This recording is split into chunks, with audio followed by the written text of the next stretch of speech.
Hey guys, Tbull here. Today we gotta look at a terrible game. Actually, it's on Two Brothers. I got a couple scenarios. We got a short scenario and then a full game. But the other day we covered kind of cruiser positioning on Two Brothers. This map a lot of people have trouble with, but this opening sequence, take a look at the situation on the map. Now there's two major problems that can occur for your team on this. Number one, the enemy is capping your base and you can't go back to contest it, or getting surrounded. Getting surrounded will be the second game. This game, you can see what's happened. My team, they were chasing some guy all the way into the corner for whatever reason.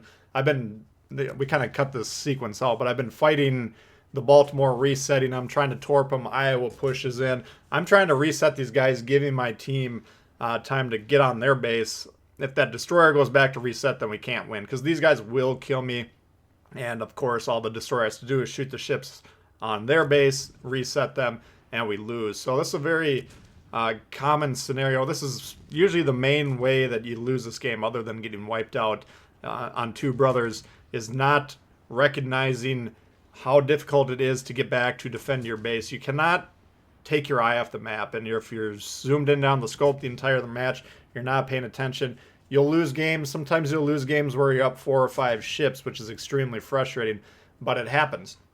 So once again, in this scenario, my team pushing forward, most likely going to be a loss, but I was trying to reset these guys, reset them until they got on the base. But the destroyer over there goes ahead, resets them, they capture the base. Pretty easy outcome to figure out just based on looking on the map, which you should be doing. But anyway, here we got a full game moving in this, and another game on Two Brothers. Now getting into this one here, look at the deployment. 2 destroyers over here. Sometimes the divisions on both teams will kind of throw off the spawns. Usually the game will separate the destroyers fairly adequately, but I think it's because they had a dual destroyer division perhaps on the enemy team that they put us both over here. I recognize that, and I'm committing to go to the other side. Now I very, very, very rarely would ever make a move across the map. I usually get extremely ticked off my teammates that do this, abandoning your side.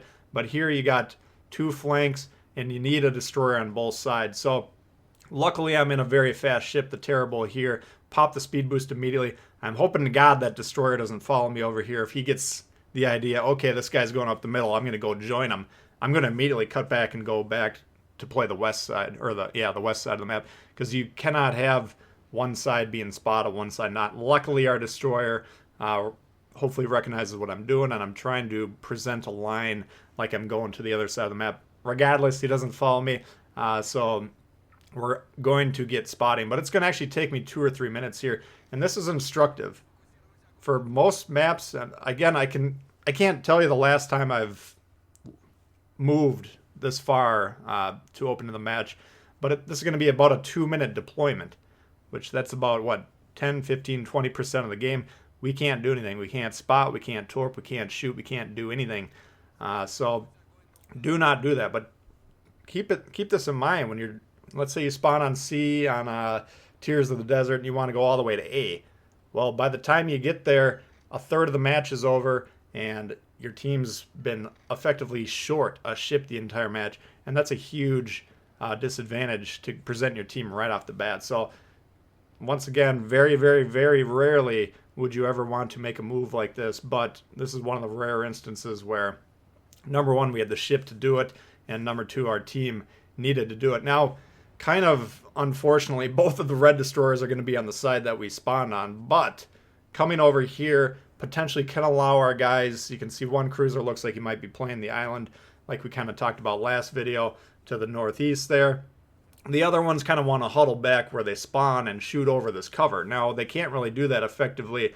If I'm not here, then a cruiser would have to poke out. Cruiser's going to have battleships shooting at them. Cruiser gets blown up, and then these guys push in here. So luckily they didn't get too reckless with their positioning. We're over here now, and with the torpedo threat, we can kind of hopefully hold these ships back. But I think the red team might be thinking, okay, there's no destroyers over here, because they're not going to be really reacting to the fact that we're over here. We're not going to go in guns blazing or anything, announce our position. But here we got a Wichita, and we're already within the radar range here. So I'm hoping maybe he popped the radar already, or once again, he's thinking, okay, we haven't seen any evidence of destroyers over here yet. So I'm going to send one torpedo off to that Iowa opening and then one towards that Wichita. Watching this back, I wish I would have just held the torps till about now, because you can see that Wichita, we get better angles at him right here. And he's kind of parked behind that island vis-a-vis my ships to the north, kind of trying to protect himself there. But we had the torpedo angle, so I'm trying to get him with several strikes here. And the second time we do this, we're going to have a little bit better results. But I was very wary of that radar going off, because he's got 3 support ships plus himself. And if they're all paying attention, they all see me. Once that radar goes off, they blow me off the map. Well, this really elaborate reposition attempt to spot for my team just kind of goes out the window right away. So there the torps go by the Wichita, and if he's paying attention and I'm him, I would go ahead and pop the radar now, see if you can catch that destroyer. So kind of reckless here. And as a destroyer player, you always got to know which cruisers have the radars, and in general, think Americans, a lot of the Russians, some of the British, but it's in your best interest, if you're, especially if you're a destroyer main, or you play a lot of destroyers, you kind of got to know what the radars are, who's got them, and what the range is roughly. So this is reckless play here, but he's not really punishing me for it. But I'm kind of hoping my team's going to shoot the guy. They're not doing it, so I'm kind of trying to take matters into my own hands. But look at the west. Okay, we got the one destroyer over there, but they're pushing into the base. I'm keeping an eye on this, so I'm thinking to myself, all right, if we can get rid of that Wichita, or potentially, I was initially going to come over here and try and ambush these battleships, try and lighten the load. But as I'm watching the map here, seeing how dire the situation is, I'm thinking, okay, we just got to launch at this Wichita and then get back to the base. This is the other scenario that we're talking about on Two Brothers, getting surrounded. And if one side gets steamrolled, and in this case, the west side got a little steamrolled, and partially due to the fact that one of their people that spawned over there booked it over to the other side of the map, I'd still justify the position just based on the need for spotting over here, and under the assumption that there's usually going to be one destroyer per side. But nonetheless, they got steamrolled over there. I'm recognizing that. We're going to go back to the base. Now, I'm under the assumption that we got the battleship moving into the base, which you can see plain as day he is, and then presumably 2 other destroyers and the cruisers. So that's a lot of pressure, and my team, they're kind of playing that spawn position, but once that battleship and the support ships close in, well, now they're going to have shots at the broadside. So you really have to be paying attention to the map. You got to be paying attention to the map all the time, every game. But if you're not doing it on Two Brothers, you're going to just be losing a lot of games. And these are kind of the 2 main scenarios of how that's going to happen. So trying to do a little bit of damage there to the Wichita. Got the speed boost going, so we're getting out of here quickly.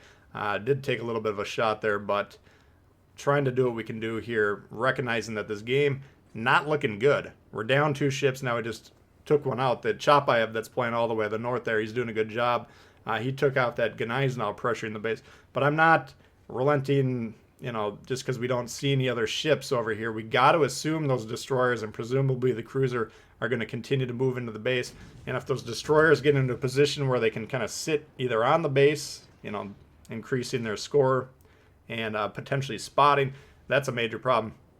But so anyway, we're continuing on, and I will point out that Chapayev, and I think there's a Baltimore on our team. This is going to be a very excellent close in terms of our team play. So I was very impressed with the cruiser play on our team, and you guys are going to see why here. Pushing in here, Benson pops up here, and just as he crosses into the baseline, we spot him. We got the health advantage, and he immediately pops the smoke. We're assuming he's slamming on the brakes, so we splash that 1 torp off there. And Chapayev, I believe, firing in there. We get him low, knock the engine. 1 more salvo takes him down. Immediately drop spot. That's important, because again, we're operating under the assumption that there's another destroyer coming over here, and I believe it's a Japanese torpedo boat destroyer that we're actually going to see later in the match. But Suzuya pops up here. I believe I'm spotting him at this point in time. Now we do have the Chapayev, and I think other people on our team are probably starting to notice what's going on here, because they're going to see less support from the ships that were previously all firing southward, and maybe they took the time to glance at the map. But regardless, we got to resolve this situation. Even if the destroyer isn't over here, which he actually isn't, he's actually going all the way back around the other side of the map.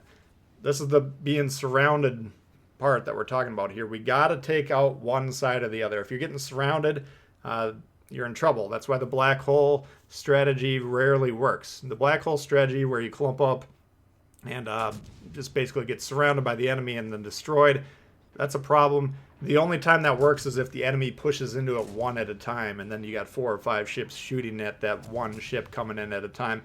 So we're getting a little crazy here, shooting the guns, trying to chime in here. I'm trying to get this resolved. I'm still operating under the assumption that we got a destroyer coming in here. You'll see it on the screen. Eventually, we're going to see some torpedoes, and that'll be the clue. Okay, he's not actually over here. But until we see that, I'm actually thinking to myself right here, should I shoot? Because I want to see if I get detected. We still got that smoke in between us and the Suzuya temporarily, and I didn't shoot there, but I was considering that move because we could have detected if the destroyer is moving to the north and he's still on the western side of the map. We could have seen, are we detected? And if we were, then we would have known roughly his position. But I didn't want to be playing too risky. I wanted to maybe potentially try and sneak up on the Suzuya, get some torps. It's not easy to torp cruisers, but with a very fast destroyer like these French ships, Tbull, Fantasque, and the new Kleber, you can kind of have this ambush strategy and you got the very fast torpedoes on these things as well. So sometimes you can get the enemy off guard, but I'm trying to do my best here, keep this guy spotted. I'm also chiming in with the guns. We got multiple ships shooting. We got the chop I believe that new salvo is coming from the Baltimore. And you can see here, we're actually still spotting them. So I should have actually dropped the anchor there and continued to shoot over that island. But I wasn't exactly sure who was spotting them, and I want to make sure, number one, let's get some torps down there, make it more difficult for them to survive. And number two, just in case whatever ship is spotting them temporarily wanted to get behind cover, then we're here to spot them. So trying to maintain my role as the spotter ship, but again, time is of the essence here because the fact now that we have the Chop I, the Baltimore, and the Tbull all focusing this ship, that's half of our team. And that means the other side of the map, they're going to have numerical disadvantages where they might not even realize that they do. So again, trying to push the tempo here, trying to get some torpedoes that he's got to deal with. He's getting shot at, getting set on fire. A lot going on for this Suzuya. And he's kind of stuck here where he's backing up. Now it looks like he's got pretty good mobility backing up. I haven't played that ship enough to know for sure how the mobility is moving backwards, but some ships do it better than others. Still chiming in with the guns here. We're dropped, spot, pop through here once we shoot. Once again, I should be doing a better job staying behind that island, but I'm kind of really panicking almost. Not necessarily panicking, but I'm trying to keep the tempo going, trying to get this guy down as quick as possible. Multiple fires here, multiple guys shooting him, and a good job by the team here. And this is one of the keys to this group of cruisers and destroyer working well together. And down goes the Suzuya. Now check this situation out. I didn't notice when we saw the torps, but we know at this point in time, I did know the destroyer was over there. And they got the Wichita, the radar cruiser, and the battleship versus 2 cruisers and a destroyer, and the battleship who's kind of in trouble because right now he's getting focused by the Iowa, and I'm going to see who he's shooting at. Once we see his guns go off, we're going to see whose health goes down, hoping he's shooting the Wichita.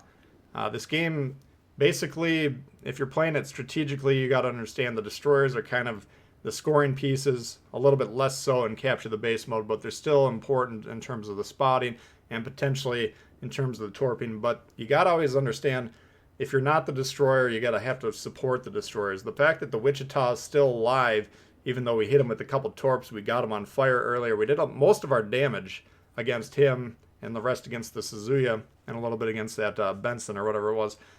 The fact that he's still going here is a little disconcerting. That's just not proper target selection. But here we saw the Japanese destroyer coming in, and I don't think he understands where I am. I wasn't spotted recently, and I saw that he was plowing into us last scene, so I knew we were going to potentially get the drop on him. We got this island to disengage here. He's attempting to torp, but anytime you got a ship moving into an island like this, behind island cover, you can't hit him with the torp. So we're going to see 1 salvo, 2 salvo, and I'm counting, does he get all 3 off or not? I can't tell for sure looking at this replay. I think he launched all 3, but we got to account for the fact that he might have 1 more. So we do want to kill him as quick as possible. Luckily, we hit him hard there, and then Chapayev comes in big. and finishes them off. So now, sequentially, what do we want to do? Definitely still want to kill the radar cruiser. Both of these ships on the enemy team are pretty low, so potentially we can just whittle them down. We got a 3 ships to 2 advantage, but once again, we do have the destroyer, and you got to keep in mind, okay, we're going against an Iowa. Iowa has a lot of trouble protecting itself against a destroyer that's running amok. It can't turn very well. It's got pretty decent speed, but a good destroyer player with enough time will torp the Iowa. Wichita, though, we still don't know. Does he got the radar? That can go off at any moment. Luckily, good shots coming in there. I think it was the Baltimore with the crossfire, and he hit him hard there. We're going to chime in with the guns. We don't care at this point. If we get spotted, we catch him on fire. Boom, down he goes. And I guess we got the liquidator from the accrued flood damage, fire damage that we've had from him. And now we got the torps on the Iowa.